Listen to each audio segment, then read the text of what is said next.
ഓം നമോ ഭഗവതേ വാസുദേവായ. കൃഷ്ണ ഭഗവാനെ ഗുരുവായൂരപ്പ. സർവത്ര ഗോവിന്ദനാമ സങ്കീർത്തനം. ഗോവിന്ദ ഗോവിന്ദ. ഇന്ന് ശ്രീമദ് മഹാഭാരതം ചതുസ്കന്ധം ഭരതൻ എന്ന രാജാവിനെ കുറിച്ചാണ് ഇന്ന് പ്രതിപാദിക്കുന്നത്. ഭാഗവതത്തിലെ ഏറ്റവും പ്രധാനപ്പെട്ട ഭാഗമാണ് ഭരതൻ. കാരണം ഭാരതം എന്ന വാക്ക് തന്നെ ഉത്ഭവിച്ചത് അദ്ദേഹത്തിൽ നിന്നാണ്. ധ്രുവപരമ്പരയിൽപ്പെട്ട ഋഷഭരാജാവിൻ്റെ മകനായിരുന്നു ഭരതൻ.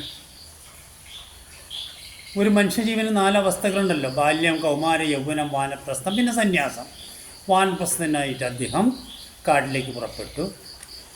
ഗണ്ഡകി നദിയുടെ തീരത്ത്, അതിനും പ്രധാനമുണ്ട്, നമുക്ക് ഗണ്ഡകി നദിയെക്കുറിച്ച് പിന്നീട് പ്രതിപാദിക്കുന്നതായിരിക്കും.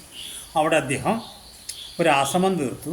അവിടെ അദ്ദേഹം തപസ്സിൽ മുഴുകിയിരിക്കുന്ന കാലഘട്ടത്തിലാണ് അദ്ദേഹത്തിൻ്റെ ജീവിതത്തിന് മാറ്റം സംഭവിച്ചത്. ഭാരതം എന്ന് പറഞ്ഞു കഴിഞ്ഞാൽ ഫാസിൽ രതിയുള്ളത് എന്ന് പറഞ്ഞാൽ സംസ്കൃതമാണത്. 2 പദങ്ങൾ കൂടിയതാണ്. ഫാസ് എന്ന് പറഞ്ഞാൽ അറിവ്, രതി എന്ന് പറഞ്ഞാൽ അത്യധികമായ ഉന്മാദാവസ്ഥയിലുള്ളതായ ആനന്ദം. ഇതിന് പറയാൻ കാരണം, ഇന്നത്തെ പരിഷ്കൃത രാജ്യങ്ങളെല്ലാം അന്ധകാരത്തിൽ മുഴുകിയിരുന്നൊരു കാലഘട്ടത്തിൽ ഭാരതത്തിൽ ഉത്തമോത്തമായ സർവകലാശാലകളും ആദ്യത്തെ ഗ്രന്ഥമായ ഋഗ്വേദവും ആദ്യത്തെ സംസാര ഭാഷയായ സംസ്കൃതവും ഉണ്ടായിരുന്നു. അങ്ങനെയും കൂടി അർത്ഥം കണക്കാക്കേണ്ടതാണ്. ഇന്ന് ഭാരതം എന്ന് കേൾക്കുന്നത് തന്നെ മറ്റുള്ളവർക്ക് അലർജി ഉണ്ടാക്കുന്നൊരു വാക്കാണ് എന്നും കൂടി ആലോചിക്കുക. കേട്ടോളൂ, പാരായണം ചെയ്യാണ്.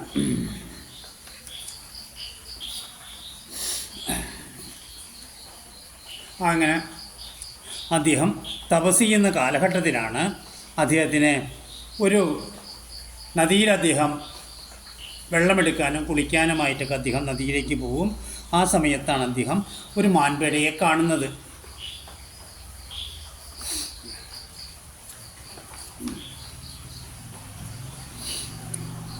ഭക്തിയും ദിനംപ്രതി വർദ്ധിച്ചു. ഭഗവാനെ ചിത്തത്തിലാക്കി ബ്രഹ്മജ്ഞാനവും ഉറപ്പിച്ചു. യുക്തനായിരുന്നു ഉപാസിക്കുന്ന ആളൊരു ദിനം മധ്യാഹ്നേറ്റ് നിന്നു ഗണ്ഡകി തീരസ്ഥലേ. അപ്പോൾ സന്യാസിമാർ 3 നേരം കുളിക്കണം, 3 നേരം സൂര്യഭഗവാന് തർപ്പണം ചെയ്യണം എന്നുള്ളതാണ്. അങ്ങനെ കുളിക്കാനായിട്ടാണ് അദ്ദേഹം ചെന്നത്. ഗർഭിണിയായിട്ടൊരു കൃഷ്ണമാൻപേട വന്നിട്ടപ്പുഴ തന്നിൽ തണ്ണീർ കുടിച്ചു തുടങ്ങിനാൾ. അന്നേരം അരികെ നിന്നലറിയിടുന്ന സിംഹം തന്നെ നാദം കേട്ടു പേടിച്ചു മാൻപേടയും. ഓടിപ്പോയി കര കയറുവാനായി ആടൽ പൂണ്ടുടൻ വിറച്ചോടിനന്നേരം.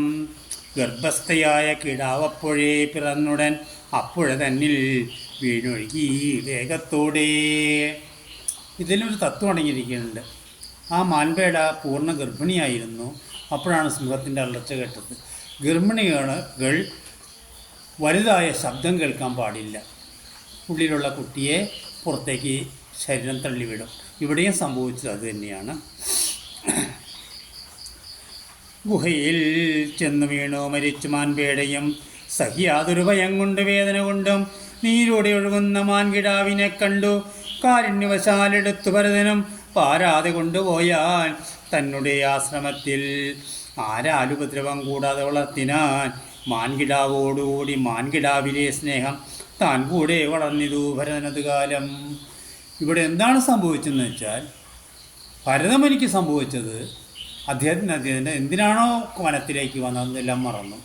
കുളി, ജപം, തപസ് എല്ലാം അദ്ദേഹം മറന്നു. യാഗാഗ്നിയിലെ അഗ്നിയും കെട്ടു.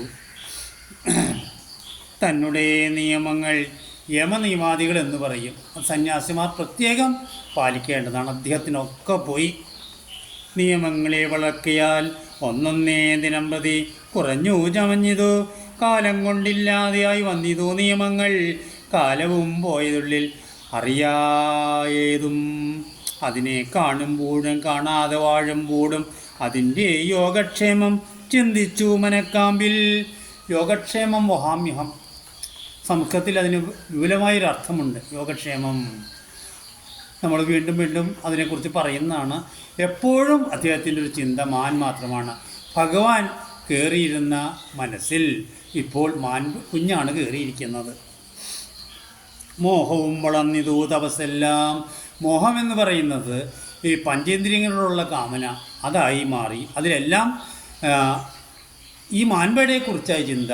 അതിനെ പുലി പിടിക്കുമോ, അതിന് നല്ല ഇളംപുല്ല് കൊടുക്കേണ്ടേ, അതിന് ദാഹമില്ലേ, അതിനെ മറ്റുള്ള ആൾക്കാർ ആക്രമിക്കുമോ തുടങ്ങിയ കാര്യങ്ങളെല്ലാം അദ്ദേഹം എന്ത് ചെയ്യുമ്പോഴും ചെയ്യാനൊരുങ്ങുമ്പോഴും അതിനെക്കുറിച്ച് ചിന്തിക്കും. ആ കുഞ്ഞിനെ ഇങ്ങോട്ട് വിളിച്ചു വരുത്തും, അതിനെ തലോടും, അതിൻ്റെ പേൻ നോക്കും. എന്തിനാ പറയുന്നത്? സർവം അദ്ദേഹത്തിന് മാൻപേടിയായിട്ട് മാറി. മരണമെടുത്തിതു വരുന്നതുകൊണ്ട് കരണങ്ങളുമെല്ലാം തളർന്നു ചമഞ്ഞിതേ. അദ്ദേഹത്തിന് പുണ്യം സമ്പാദിച്ചത് കൊണ്ട് അതിന് കാര്യം മനസ്സിലായി. മരണമെടുത്തു എന്ന് മനസ്സിലായി. കിടക്കുന്നിടത്തെന്തിക ദുഃഖത്തോടും അടുത്തു നിൽക്കുന്നൊരു മാൻകിടാവിനെ നോക്കി മാനസതാൽ നിരൂപിച്ചു സന്താപത്താൽ, ഞാനിനി മരിച്ചിടുമ്പോൾ നിശേഷം, ഞാൻ ഇനി മരിച്ചു കഴിഞ്ഞാൽ എന്താ ഇതിനാരാണൊരാശ്രയം എന്നുള്ളത്. കാരണം ഒരു മനുഷ്യനായിട്ട് അടുത്തിടവഴി കൊണ്ട് മറ്റ് വേട്ടക്കാരെ കണ്ടത് ചെല്ലും. പിന്നെ സിംഹങ്ങളുണ്ട്. ഇത് കൂട്ടത്തിൽ നിന്ന് പോന്നതാണ്. അതിന് അങ്ങനെയുള്ളൊരു ട്രെയിനിങ് ഒന്നും അതിന് കിട്ടിയിട്ടില്ല. അതുകൊണ്ട് എന്താവും ഇതിൻ്റെ അവസ്ഥ എന്ന് വിചാരിച്ചുകൊണ്ട് അതിനെ മാത്രം ചിന്തിച്ചുകൊണ്ട് ഭഗവാന്റെ പാതാരവിന്ദങ്ങളിൽ മനസ്സർപ്പിക്കേണ്ടതിന് പകരം മാനിനെ കുറിച്ച് ചിന്തിച്ച് രാജാഭരതൻ മരിച്ചു. ഇതിനുമൊരു തത്വമുണ്ട്. ഹൈന്ദവർ പൊതുവെ മരണാസന്നമായി കിടക്കുന്ന വീടുകളിൽ അധ്യാത്മരാമായണം, അത് രോഗിക്ക് മനസ്സിലാവണം, ആ കിടക്കുന്ന ആൾക്ക് മനസ്സിലാവണം.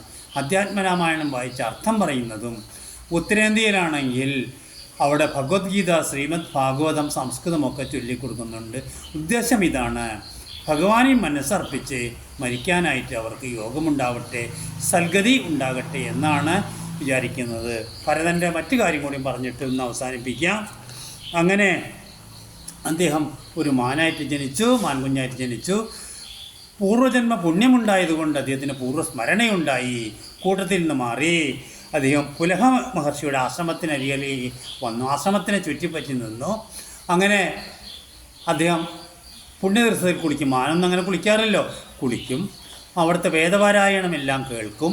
മനസ്സെല്ലാം ഭഗവാനിൽ അർപ്പിച്ചു. ആ കാലം കഴിഞ്ഞപ്പോൾ മാൻ മരിച്ചു.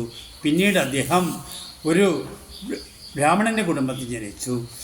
അങ്ങനെ അത് വീണ്ടും പാരായണം ചെയ്യുന്നതാണ്. ഓം നമോ ഭഗവതേ വാസുദേവായ.